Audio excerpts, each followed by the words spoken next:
आज इंटरनेट की मदद से हम न जाने कितने ही काम घर बैठे चुटकियों में कर सकते हैं, जैसे इलेक्ट्रिसिटी बिल भरना, मोबाइल रिचार्ज करना, शॉपिंग करना, फंड्स ट्रांसफर करना। लेकिन इससे भी ज़्यादा हम चैटिंग, मैसेजिंग, ब्राउजिंग और मनोरंजन के लिए इंटरनेट का इस्तेमाल करते हैं। यानी कि इंटरनेट हमारी दिनचर्या का एक खास हिस्सा बन गया है। ऐसे में हमें पता होना चाहिए कि इंटरनेट आखिर है क्या और ये कैसे काम करता है। साथ ही इतने बड़े लेवल पे इंटरनेट का संचालन और रखरखाव कौन करता होगा? क्या इंटरनेट का कोई मालिक है? अगर हाँ तो कौन? और कभी कभी हमारे इंटरनेट सर्विस प्रोवाइडर्स एक विशेष एरिया में इंटरनेट सेवा बंद क्यों कर देते हैं? क्या इसी तरह पूरे विश्व का इंटरनेट एक साथ बंद किया जा सकता है? ऐसे तमाम सवालों का जवाब आप इस वीडियो के अंत तक जान जाएंगे। बहुत से लोग इंटरनेट और वर्ल्ड वाइड वेब को एक चीज समझते हैं, लेकिन ऐसा नहीं है, क्योंकि इंटरनेट एक बहुत ही बड़ा और ग्लोबल नेटवर्क है, जबकि वर्ल्ड वाइड वेब इस नेटवर्क का एक हिस्सा है। यानी कि इंटरनेट दुनिया भर के कंप्यूटर्स को जोड़कर एक विशाल नेटवर्क का निर्माण करता है, जिससे सूचनाओं का आदान प्रदान काफी आसानी से हो जाता है। सरल शब्दों में कहें तो इंटरनेट की मदद से हम घर बैठे दुनिया के किसी भी कंप्यूटर से सूचना प्राप्त कर सकते हैं, बस उस कंप्यूटर में इंटरनेट होना चाहिए। नमस्कार दोस्तों, स्वागत है आपका एक नई वीडियो में। आज की इस वीडियो में हम समझेंगे इंटरनेट की पूरी साइंस को। सबसे पहले जान लेते हैं इंटरनेट क्या है। इंटरनेट, इंटर और नेट दो शब्दों से मिलकर बना है, जिसका अर्थ है नेटवर्कों के बीच, अर्थात दो या दो से अधिक नेटवर्कों के बीच के डाटा का लेन देन करना। असल में इंटरनेट नेटवर्कों का एक विशाल नेटवर्क है जो लाखों करोड़ नेटवर्कों को आपस में जोड़ता है। यह दुनिया का सबसे बड़ा कंप्यूटर नेटवर्क है। यह केबल्स, टेलीफोन लाइंस और सैटेलाइट्स के जरिए दुनिया के कोने कोने तक फैला हुआ है। अगर आसान भाषा में कहें तो इंटरनेट एक ऐसा ग्लोबल नेटवर्क है जिससे दुनिया भर में दूर दूर तक सूचनाओं का लेन देन किया जा सकता है। आज इंटरनेट सभी के लिए मुफ्त में उपलब्ध है। दुनिया के किसी भी कोने में बैठा कोई भी व्यक्ति जब चाहे तब इंटरनेट का इस्तेमाल कर सकता है। लेकिन शुरू में ऐसा नहीं था। शुरुआत में इंटरनेट आम लोगों के लिए उपलब्ध नहीं था। यह अमेरिका के सुरक्षा विभाग में सैन्य सूचनाओं के आदान प्रदान करने के लिए इस्तेमाल किया जाता था। असल में अमेरिकी सैन्य सलाहकार एक ऐसे नेटवर्क की स्थापना करना चाहते थे जो युद्ध की आपात स्थितियों में सूचनाओं का आदान प्रदान करने में सक्षम हो। बाद में इसी के आधार पर इंटरनेट का जन्म हुआ। सितंबर 1969 में अमेरिका के डिफेंस डिपार्टमेंट में ARPA, advance research project agency के नाम से एक नेटवर्किंग प्रोजेक्ट लॉन्च किया गया, जिसे उस वक्त का ARPA नेट के नाम से जाना जाता था। इस नेटवर्क का उपयोग गोपनीय सूचनाओं के आदान प्रदान करने के लिए किया जाता था, जो इलेक्ट्रॉनिक ईमेल के जरिए तेज गति से सूचनाओं का आदान प्रदान कर सकते थे। इसीलिए इस नेटवर्क की लोकप्रियता बहुत तेजी से बढ़ी। इसी के परिणाम स्वरूप 1984 में 1000 से भी ज्यादा पर्सनल कंप्यूटर इस नेटवर्क का हिस्सा बन गए, और उसके बाद 1986 में नेशनल साइंस फाउंडेशन ने अपने 5 सुपर कंप्यूटर के द्वारा नेटवर्कों को भी इसमें शामिल कर लिया, जिससे इसका नाम बदलकर NSF नेट हो गया। NSF नेट ने 1995 तक काम किया और 1995 के खुद को एक नेटवर्क से अलग कर दिया। उसके बाद नेटवर्क उपलब्ध कराने वाली कंपनियां और व्यावसायिक फर्मों ने जिम्मेदारी संभाली।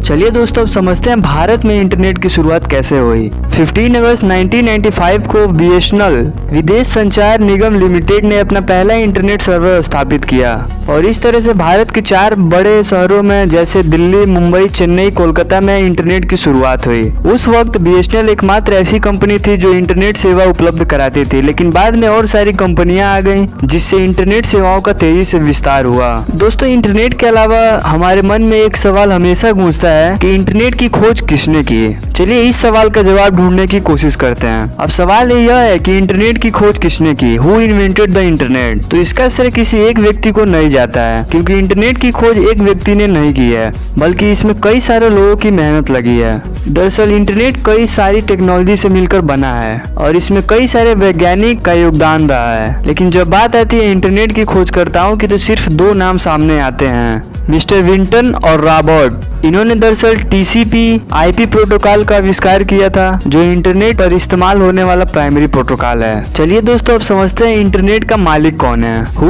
Own the internet? दरअसल इंटरनेट लाखों करोड़ों कंप्यूटर का एक विशाल नेटवर्क होता है, जिसमें दुनिया भर के कंप्यूटर आपस में जुड़े हुए होते हैं। यानी कि किसी भी एक व्यक्ति के संस्था या नेटवर्क, यानी कि किसी एक व्यक्ति या संस्था का नेटवर्क न होकर सबका नेटवर्क है, और यह पूर्णतः फ्री है। अब आप पूछेंगे कि अगर इंटरनेट वाकई में फ्री है तो हमें इंटरनेट में पैसे क्यों देने पड़ते हैं। दरअसल बात यह है कि इंटरनेट फ्री है, लेकिन उसे आपके फोन या कंप्यूटर तक पहुंचाने के लिए बहुत सारे संसाधनों की जरूरत पड़ती है। इस काम के लिए कई कंपनियां हैं जो टेलीफोन्स लाइन, केबल्स, टावर और अन्य उपकरणों की मदद से आपके फोन अथवा कंप्यूटर तक नेटवर्कों को जल्दी से पहुंचाती है। इन रिसोर्सों की लागत और रखरखाव के लिए इंटरनेट उपयोगकर्ता के लिए एक निश्चित शुल्क लागू किया जाता है और इसके लिए यूजर्स को अलग अलग डाटा प्लान चुनने की आजादी दी जाती है। आप जिस तरह का डाटा प्लान चुनेंगे उस तरह के इंटरनेट का उपयोग कर सकते हैं। चलिए दोस्तों, अब समझते हैं इंटरनेट कैसे काम करता है। इंटरनेट के जरिए आप जो डाटा ट्रांसफर करते हैं वो छोटे छोटे पैकेट्स के रूप में ट्रेवल करता है। जब आप दो या दो से अधिक नेटवर्कों के बीच डाटा ट्रांसफर करते हैं तो डाटा को हैंडल करने का काम राउटर करता है। अब आप पूछेंगे कि राउटर क्या होता है, तो राउटर असल में कंप्यूटर नेटवर्क का एलिमेंट होता है जो दो से अधिक नेटवर्कों के बीच स्विचिंग का काम करता है। यह नेटवर्क में मौजूद डाटा को कहीं भेज देता है, लेकिन डाटा भेजने से पहले ये चेक करता है कि डाटा को जाना कहाँ है और उसके बाद ये तय करता है कि डाटा को किस दिशा में भेजा जाए। लेकिन सवाल यह है कि राउटर को कैसे पता चलता है कि डाटा को कहाँ भेजना है। तो इसके लिए डाटा के एक साथ एक एड्रेस होता है जिसे आईपी एड्रेस कहा जाता है। इस आईपी एड्रेस में डाटा का स्थान और उसका सूचना शामिल होता है। इसे पढ़ते ही राउटर को पता चल जाता है कि डाटा को कहाँ जाना है। बस फिर राउटर अपने पास उपलब्ध सबसे उपयुक्त मार्ग से डाटा को उसकी मंजिल तक भेज देता है। यह डाटा छोटे छोटे पैकेट्स में बढ़ जाता है जिसे टीसीपी यानी कि ट्रांसमिशन कंट्रोल प्रोटोकॉल द्वारा हैंडल किया जाता है। आईपी एड्रेस वास्तव में एक न्यूमेरिकल फॉर्म होता है, इसलिए इसे पढ़ना और याद रखना कंप्यूटर के लिए जितना ही आसान होता है, इंसान के लिए उतना ही मुश्किल होता है। इसीलिए 1984 में डीएनएस यानी कि डोमेन नेम सिस्टम की व्यवस्था की गई। यह आईपी एड्रेस को शब्द में बदल देता है, जैसे कि मान लीजिए 172.217.10.46 को google.com में बदल देता है, जिसे इंसानों के लिए पढ़ना और याद रखना काफी आसान हो जाता है। चलिए दोस्तों, अब समझते हैं इंटरनेट के क्या फायदे हैं। इंटरनेट के आने के बाद सूचना के क्षेत्र में काफी क्रांति आ चुकी है। दुनिया में क्या हो रहा है ये आप एक क्लिक में जान सकते हैं। दूरियां मानो एकदम से खत्म हो चुकी है। आज बैंकिंग से लेकर मार्केटिंग और बिजनेस से लेकर एजुकेशन, हर क्षेत्र में इंटरनेट का उपयोग किया जा रहा है। ऐसे में इंटरनेट के फायदे और बेनिफिट ऑफ इंटरनेट के बारे में जानकारी बहुत जरूरी है, क्योंकि इसके बिना आप इंटरनेट का पूरा फायदा नहीं उठा सकते हैं। इसीलिए आइए जानते हैं इंटरनेट के फायदे।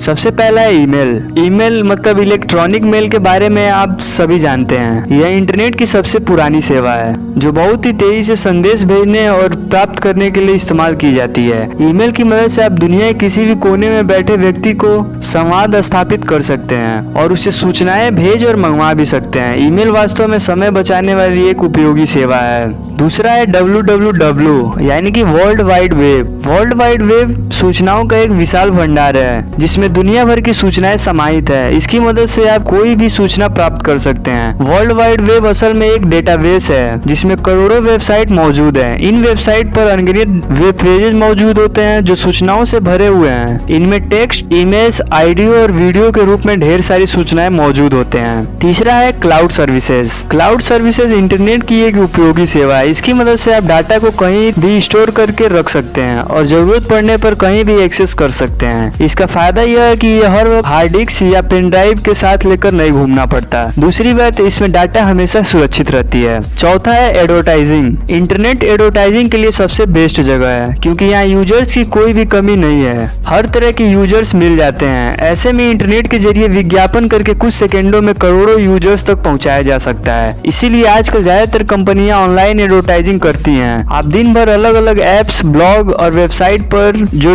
ढेर सारे विज्ञापन देखते हैं वे सब इंटरनेट की मदद से ही काम करते हैं। पांचवा है यूटिलिटी सर्विसेज। इंटरनेट की मदद से आप कई सारे काम घर पर बैठकर कर सकते हैं, जैसे कि बिजली पानी का बिल भरना, मोबाइल रिचार्ज करना, शॉपिंग करना, टिकट बुक करना, अपने अकाउंट से पैसों को ट्रांसफर करना। इससे काफी सारा समय हम लोग का बचता है। चलिए दोस्तों, आज की वीडियो में बस इतना ही। मिलते हैं अगली वीडियो में आपसे। अगर वीडियो पसंद आई हो तो लाइक करें, शेयर करें और सब्सक्राइब करना न भूलें।